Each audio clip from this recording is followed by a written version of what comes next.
নির্বাচন সফরে আজ মালদায় মুখ্যমন্ত্রী। মালদহের বৈষ্ণবনগর বিধানসভা কেন্দ্রের তৃণমূল কংগ্রেস প্রার্থী চন্দনা সরকারের সমর্থনে এক নির্বাচনী জনসভায় অংশ নেন মুখ্যমন্ত্রী। চৌরি অনন্তপুরের আইটিআই মাঠে আয়োজন করা হয়েছিল জনসভা। দুপুর 3টায় মুখ্যমন্ত্রী আসার কথা থাকলেও প্রায় 1.5 ঘন্টা আগে 1:30 মুখ্যমন্ত্রী জনসভায় এসে হাজির হন।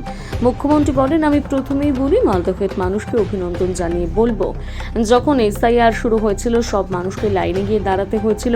তখন কিন্তু তৃণমূল কংগ্রেস BL-1-2 ছাড়া তৃণমূল কংগ্রেসের ক্যাম্প ছাড়া আর কেউ রাস্তায় ছিলেন না। অন্য দলগুলো নাকে তেল দিয়ে ঘুমোচ্ছিল, কাউকে কোনো সাহায্য করেনি। আজকে ভোটের সময় ভোটকে সামনে রেখে ক্ষোভ থাকা স্বাভাবিক, আপনাদের অনেকের নাম বাদ গিয়েছে আমি জানি। পাশাপাশি তিনি আর কি বলেছেন শোনাবো।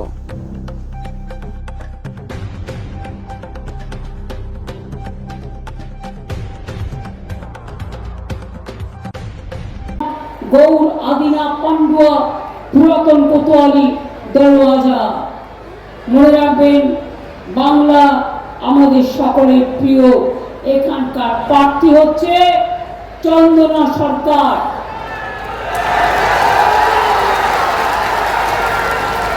বাংলা বিরোধী বিজেপিকে বাংলা থেকে সরানোর জন্য আপনার প্রার্থীদের জন্য চন্দনা সরকার তৃণমূলের দরকার, জোড়াফুলের দরকার। যতই করো হামলা আমরা জিতবে বাংলা, যতই করো হামলা তৃণমূল জিতবে বাংলা, যতই করো হামলা জোড়াফুল জিতবে বাংলা। আর বিজেপি বাংলার বদনাম। বাংলাকে টার্গেট করলে বাংলা মাথা নত করে না, বাংলা দিল্লি দখল করবার পথ দেখাবে আগামী দিন। নেতাজি সুভাষচন্দ্র বোস বলবেন, দিল্লি চলো। এই বিজেপি আর না, আর না, আর না। আর কংগ্রেস দল একটা কথা বলে না, মুখে কুলুপ্লিত অবস্থাকে। আর ইলেকশনের সময় প্রার্থী দিয়ে প্রচার করতে চলে আসবে, বড় বড় কথা বলবে। আজকে ওরা যদি স্ট্রং হতো তাহলে বিজেপি আগের বারও ক্ষমতায় আসতে পারত না। মাথায় রাখবে না, আমরা একমাত্র দল। কেন আমার পেছনে লাগে? কেন আমার পেছনে চক্রান্ত করে? কেন তৃণমূলের পেছনে চক্রান্ত করে? তৃণমূলের সব খারাপ, আর ওরা একমাত্র ভালো না। শয়তান, দুরাচারী, খুনি, দাঙ্গাকারী, ভোট কাটারি, অত্যাচারী, ব্যভিচারী, স্বৈরাচারী। তাদের একটি ভোট দেবেন না। স্লোগান একটাই, যতই করো হামলা আবার জিতবে বাংলা, যতই করো হামলা তৃণমূল জিতবে বাংলা, যতই করো হামলা জোড়াফুল জিতবে বাংলা। সকাল সকাল ভোট দিন, নিজের ভোট নিজে দিন, জোড়াফুলে ভোট দিন। কাল জুম্মাবার আছে, ভালো করে প্রেয়ার করুন। খ্রিস্টানরাও ফ্রাইডেতে যায়, হিন্দুদেরও মনে রাখবেন, আমিও সন্তোষী মাতার ব্রত করি, আমাকেও ফ্রাইডে করতে হয়। মা দুর্গার ডেট, শিব ঠাকুরের ডেট, আমরা সব ধর্ম মানি করি। দয়া করে কেউ কারো প্ররোচনায় দাঙ্গা করতে যাবেন না, তাহলে আপনার পরিবারকে NIA, CBI এবং ইডি দিয়ে রেড করাবে। কোনটা করবেন? শান্তিতে কাজ করুন। আমার উপর ভরসা নেই, আপনাদের বিশ্বাস নেই, আস্থা নেই। আমি 5 দিন রাস্তায় বসে থাকলাম আপনাদের জন্য। আমি দিল্লি ছুটে গেলাম, সুপ্রিম কোর্টে কেস করলাম। মনে রাখবেন, সেজন্যই 22 লক্ষ লোকের নাম ঢুকেছে, আরো ঢুকবে ট্রিবিউনালে। আপনারা প্রত্যেকের নাম দেখুন, যার নাম নেই ভালো করে অ্যাপিল করুন। কোর্ট তো বলেছে দেখবে, যখন দেখবে বলেছে, জাজেদের আটকে রেখে কি ফল? তারা তো আরো আপনাদের বিরুদ্ধে দিয়েছে, ভালো করে ঠেসে।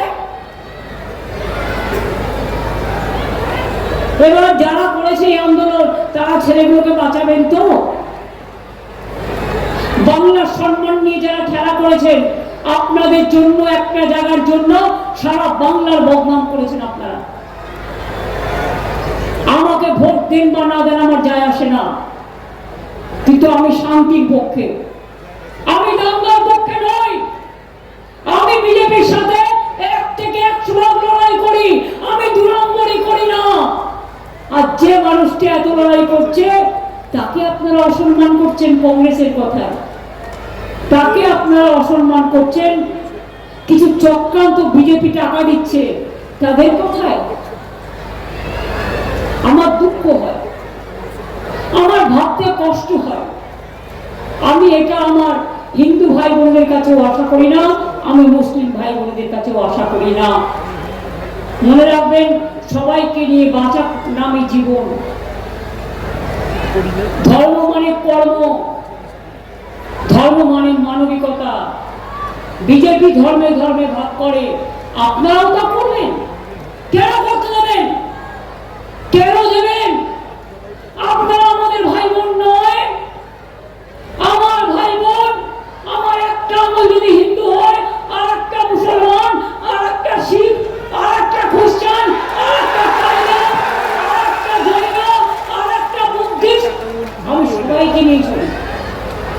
এটাই আমার কাজ। যতদিন বাঁচবো এটাই চলবে। কাউকে বদনাম কোন রাজ্যকে অসম্মান করার অধিকার কারো নেই। আমি আজকে মর্মাহত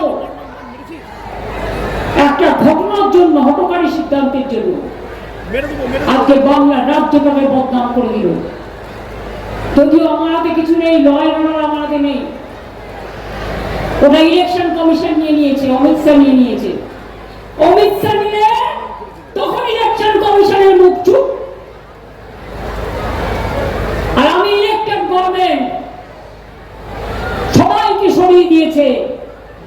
এর বদলা তো নেবই, খেলা হবে দুর্দান্ত ভাবে, দুর্দান্ত ভাবে। এর বদলা নেব রাজনৈতিক ভাবে, গণতান্ত্রিক ভাবে। বিজেপি তোমাদের রাজনৈতিক ভাবে দিল্লি থেকে তাড়াবো, বাংলা থেকে আগে তাড়াবো, তারপরে দিল্লি থেকে তাড়াবো। এটা শপথ, এটা অঙ্গীকার, মনে রাখবে। যেটা বলি আমি সেটা করি। আমি সারা জীবন লড়াই করতে করতে এসেছি। এরা আমাকে অনেক জ্বালিয়েছে। কংগ্রেস জ্বালিয়েছিল বলেই আমি তৃণমূল কংগ্রেস তৈরি করেছিলাম। সিপিএম এর সাথে ভাগ করে অত্যাচার করত। আর এখন কংগ্রেস, সিপিএম, বিজেপি গদাই মাদাই জগাই। তৃণমূল এখন দোষী হয়ে গেল। যে তৃণমূল বাংলায় শান্তি দিয়েছে, সম্প্রীতি দিয়েছে, সংস্কৃতি দিয়েছে। তাই বলি, সবাই ভালো থাকুন, সুস্থ থাকুন, একসাথে থাকুন, শান্তিতে থাকুন। ভেদাভেদ প্লিজ দয়া করে হাত জোর করে বলছি করবেন না, ভাগাভাগি করবেন না। আপনার হৃদয়টাকে আপনি যদি কেটে দেন তাহলে হৃদয়টা কি থাকবে? আপনার শরীরটাকে যদি আপনি টুকরো করে দেন তাহলে কি আপনি বাঁচবেন? বাঁচবেন না। আমাদের শরীরে কিডনিও আছে, আমাদের শরীরে লিভারও আছে, আমাদের শরীরে হার্টও আছে, আমাদের শরীরে, মনে রাখবেন, আমাদের দুটো চোখ আছে, দুটো হাত আছে, দুটো পা আছে, মাথা আছে, দুটো কান আছে। তাই আমরা কমপ্লিট মানুষ। তাই কেউ আশীর্বাদ করে, কেউ বলে মা, কেউ বলে আম্মা, কেউ বলে মাদার। আর সাঁওতালিরাও অলচিকি ভাষায় তাদের মতো বলে। এক এক জায়গায় এক এক রকম। এটা রামকৃষ্ণ পরমহংসদেবের কথা, মাথায় রাখবেন। যিনি কোনোদিন ভাগাভাগি করতে দেননি, গান্ধীজি দেননি, নেতাজি দেননি, স্বামী বিবেকানন্দ দেননি, রবীন্দ্র নজরুল দেয়নি। নজরুল ইসলাম অনেক শ্যামা সঙ্গীত রচনা করেছিলেন। এটা মাথায় রাখবেন। বাংলার গর্ব, কৃষ্টির পীঠস্থান, সংস্কৃতির পীঠস্থান। এমন রাজ্য কোথাও খুঁজে পাবে না কো তুমি, সকল বিশ্বের সেরা। সে যে